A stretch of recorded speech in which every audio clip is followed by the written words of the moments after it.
continua.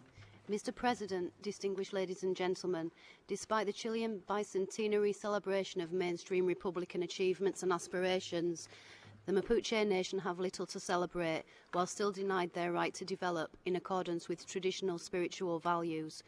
Thus, Chile remains in contravention of the United Nations Declaration on the Rights of Indigenous Peoples and ILO Convention 169, adopted by the state in 2008.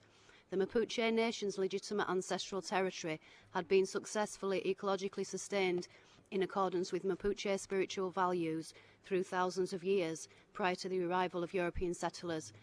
However, since the forced genocidal annexation of Mapuche territory in the 1860s, the republics have progressively laid claim to the resources contained therein, giving rise to a sustained national resistance by the Mapuche people.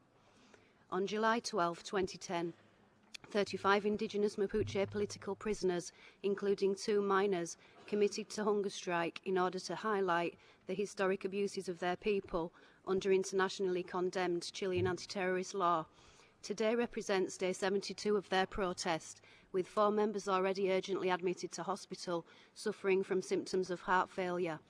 In contravention of the Malta Declaration, the Chilean state have applied for permission to force-feed strikers, an action which Amnesty International cites as tantamount to torture. To date, the Chilean government have refused to engage in meaningful dialogue with the strikers until they end their protest, despite pressure from MEPs and Chilean MPs.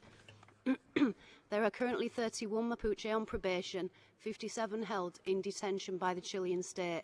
Of these, 30 are charged under anti-terrorist law as a result of their protest in defence of Mapuche ancestral territory against the economic interests of landowners of European descent, national and multinational forestry, farming, extraction and energy corporations, without the free and informed prior consent required under international law.